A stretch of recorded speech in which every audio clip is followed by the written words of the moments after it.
सुप्रभात। Fourth class, आप सब कैसे हैं? मैं आपकी हिंदी की अध्यापिका मिसेस सोनू जैन, विद्या बाल भवन स्कूल से। बच्चों, आप सब घर में कुशल से होंगे, अपने परिवार के साथ खुश होंगे, मैं ऐसी आशा करती हूँ। मैं भी बहुत अच्छे से हूँ। क्लास, आप सभी को मालूम है, हम इस समय व्याकरण विषय में से कहानी का पठन और श्रवण कर रहे हैं। कहानी का पठन और श्रवण करने का मुख्य उद्देश्य यही होता है कि हम पढ़ने में आने वाली गलतियों को समझ सकें और पठन इस प्रकार का हो कि सुनने वाले को वह आसानी से समझ में आ जाए। आप में से बहुत सारे बच्चे मुझे अपनी कहानी रिकॉर्ड करके भेज रहे हैं, जो मुझे बहुत पसंद भी आ रही है।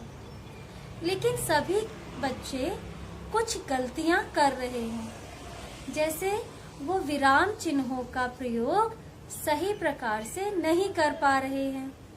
या तो आप बहुत जल्दी बोलते हैं या बहुत धीरे बोलते हैं, या शब्दों को तोड़ तोड़ कर आप उन्हें बोलते हैं, जिसके कारण सुनने वाले को वो आनंद नहीं मिल पाता है जो आप उसे देना चाहते हैं।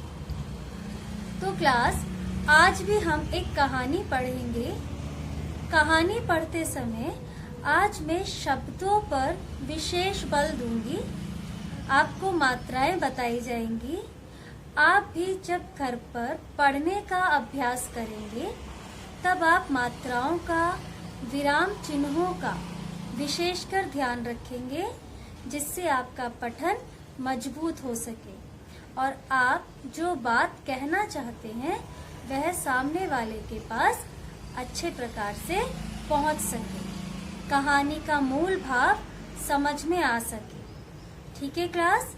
तो आज हम कहानी जो पढ़ेंगे उसमें मैं आपको मात्राओं की जानकारी भी दूंगी, विराम चिन्हों की जानकारी भी दूंगी। आप आज ध्यान पूर्वक कहानी को सुनेंगे और पढ़ने का अभ्यास करेंगे। आपको मालूम है, आपको एक गृह कार्य भी दिया जाएगा। उस गृह कार्य को आपको अपनी आवाज में रिकॉर्ड कर ईमेल आईडी पर सेंड करना है, भेजना है। आपको ईमेल आईडी पता है ना? vbbshakarpur.onlineclasses@gmail.com। ठीक है क्लास?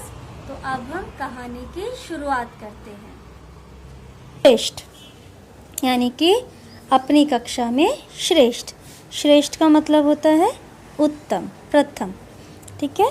तो कहानी का नाम आप पढ़ पा रहे हैं, वर्ग श्रेष्ठ।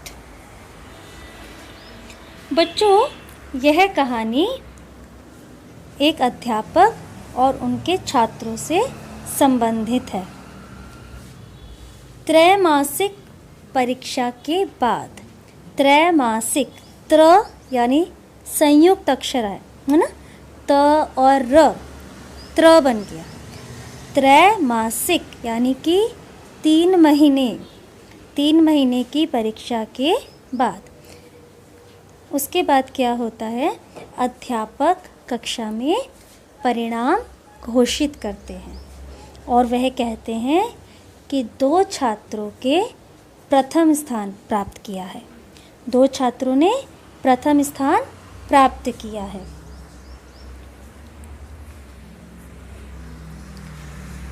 अब सभी छात्र हैरान हो जाते हैं। वो कहते हैं, यह कैसे हो सकता है?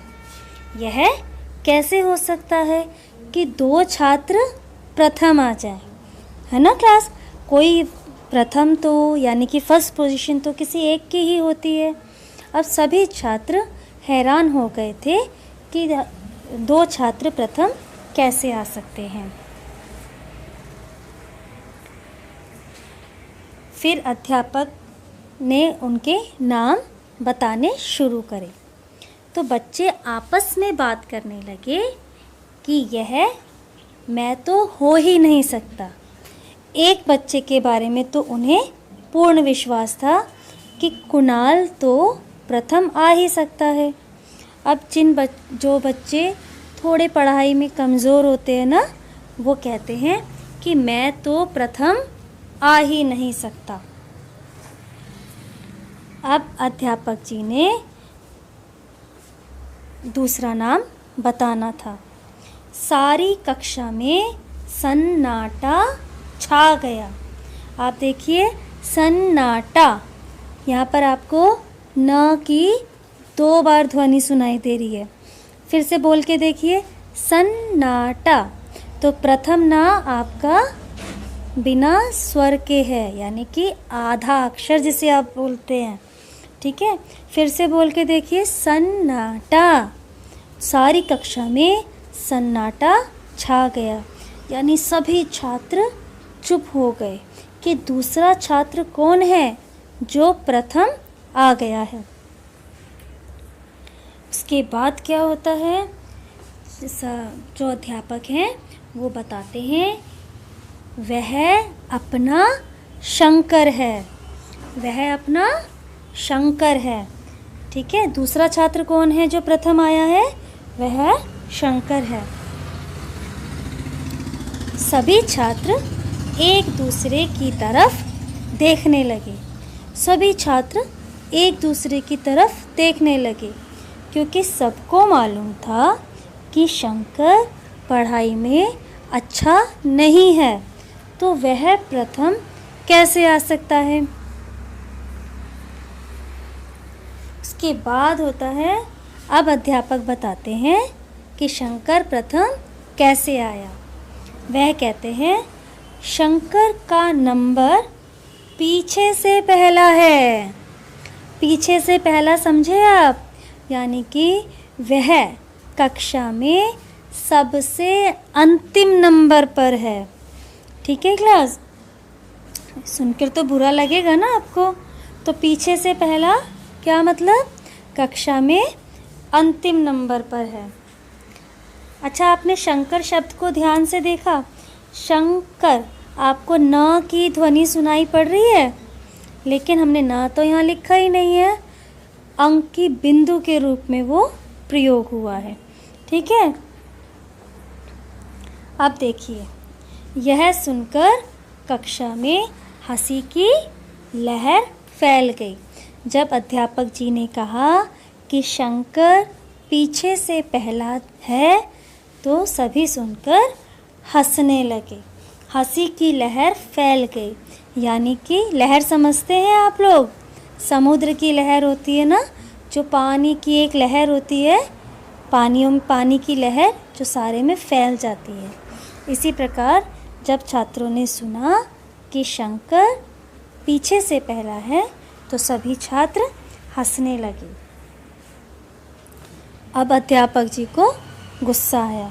उन्होंने कहा हंसना बंद। हंसना बंद, क्योंकि अध्यापक जी ने यह बात किसी के हंसने के लिए नहीं कही थी। अब उन्होंने शंकर से कहा, शंकर तुम भी अच्छे मार्क ला सकते हो। अच्छे मार्क पता है आपको, अच्छे नंबर। तो अध्यापक जी ने शंकर को कहा कि शंकर तुम भी अच्छे नंबर ला सकते हो।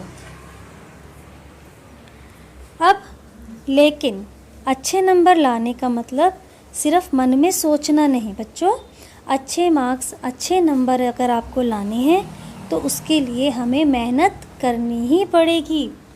लेकिन तुम्हें रोज़ सिनेमा देखना, देर रात तक टीवी देखना बंद करना होगा। सबसे बड़ी बात बच्चों यही है, जब आप अपने समय का सही प्रकार से प्रयोग करेंगे तभी आप उत्तम परिणाम प्राप्त कर सकते हैं। तो अध्यापक जी ने कहा कि तुम्हें रोज़ तो सिनेमा देखना और देर रात तक टीवी देखना बंद करना होगा और सुबह 5 बजे उठना होगा। आप क्या करते हैं, आप लोग जल्दी उठते हैं या देर से उठते हैं? अगर आप देर से उठते हैं तो अपनी आदत को बदल दीजिए। अपने नियम बनाइए कुछ कि हमें 5 बजे या 6 बजे तक उठ जाना है। ठीक है क्लास? तो अध्यापक जी ने शंकर से भी कहा कि आपको टीवी देखना बंद करना होगा देर रात तक और सुबह 5 बजे उठना होगा। अपना गृहपाठ उसी दिन और उसी वक्त पूरा करना होगा। अपना गृहपाठ यानी कि जो आपको गृह कार्य दिया जाता है आपको वो उसी समय पूरा करना चाहिए जब आपको वो गृह कार्य करने का समय मिलता है, और एक ही बारी में पूरा कर देना चाहिए। उसे अगले दिन पर हमें नहीं टालना चाहिए। ठीक है बच्चों, आप भी ध्यान रखेंगे ना इस बात का। अगर तुम्हें पढ़ाई में कोई भी शंका हो तो निशंक होकर मुझसे पूछो।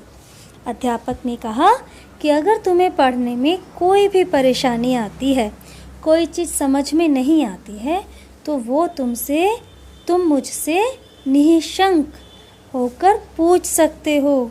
अब आप देखिए मैंने क्या बोला, निशंक, पर यहाँ तो ह शब्द है ही नहीं। तो ये जो आपको 2 बिंदु दिख रहे हैं ना, मैंने आपको बताया भी था, ये होते हैं विसर्ग, और इनका साउंड, इनका आवाज़ होती है ह की।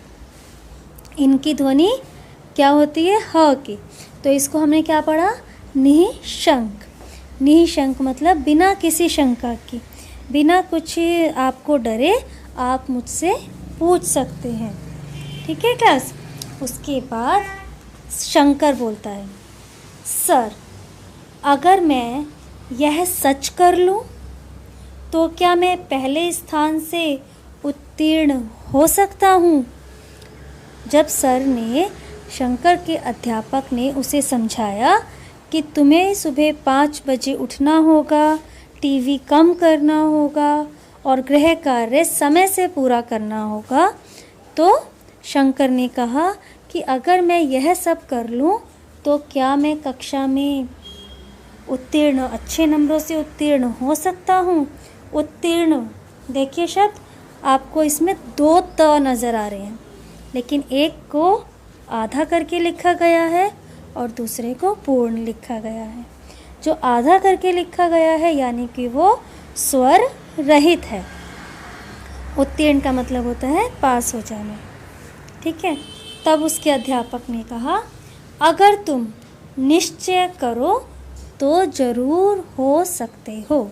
अगर तुम यह निश्चय करो कि तुम्हें उत्तीर्ण होना ही है, प्रथम आना ही है, तो तुम ज़रूर उत्तीर्ण हो सकते हो।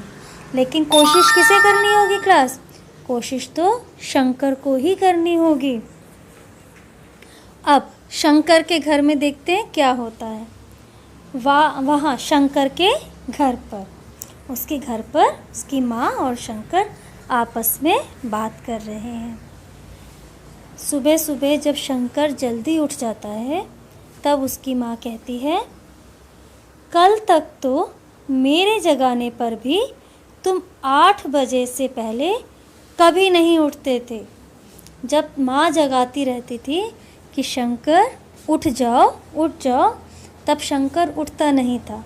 तो इसी बात को उसकी माँ बोल रही है कि जब मैं तुम्हें जगाती थी तुम नहीं उठते थे।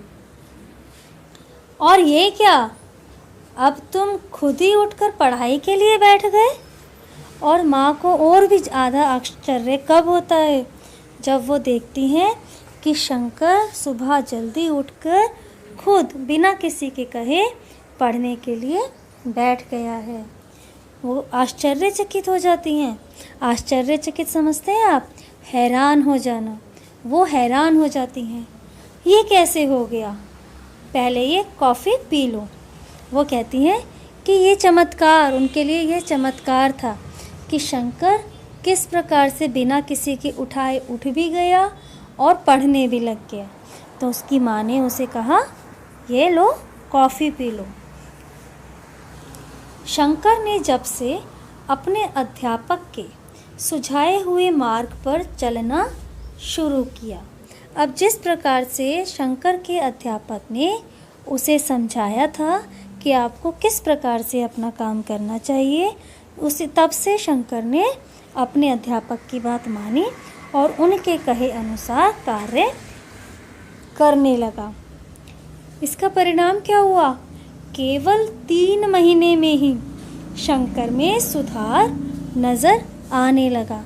सिर्फ 3 महीने के अंदर शंकर ने अपने अंदर इतना बदलाव लाया कि वह अब सुधरने लगा था।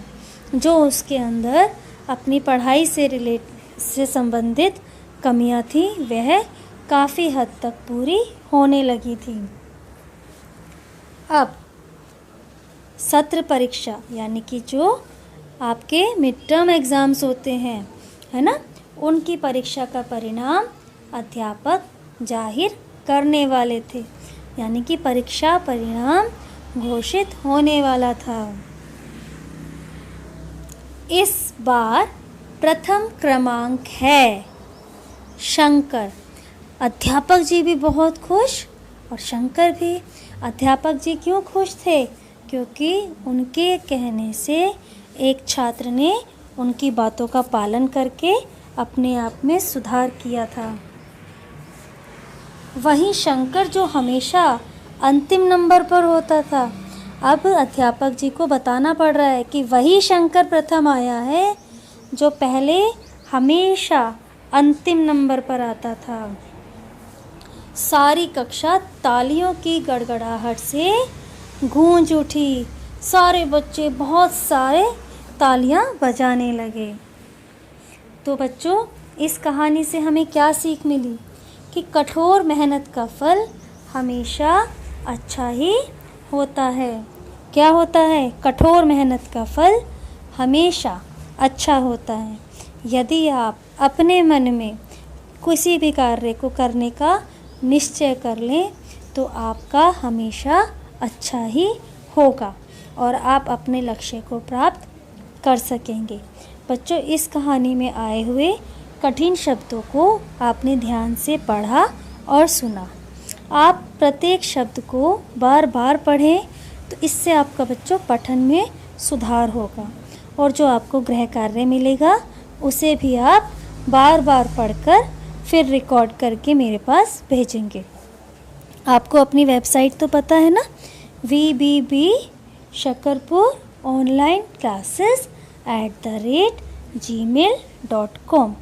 ठीक है, आपको स्कूल ऐप पर अपना गृह कार्य मिल जाएगा। वहीं से आपको लेकर इस email ID पर सेंड करना है।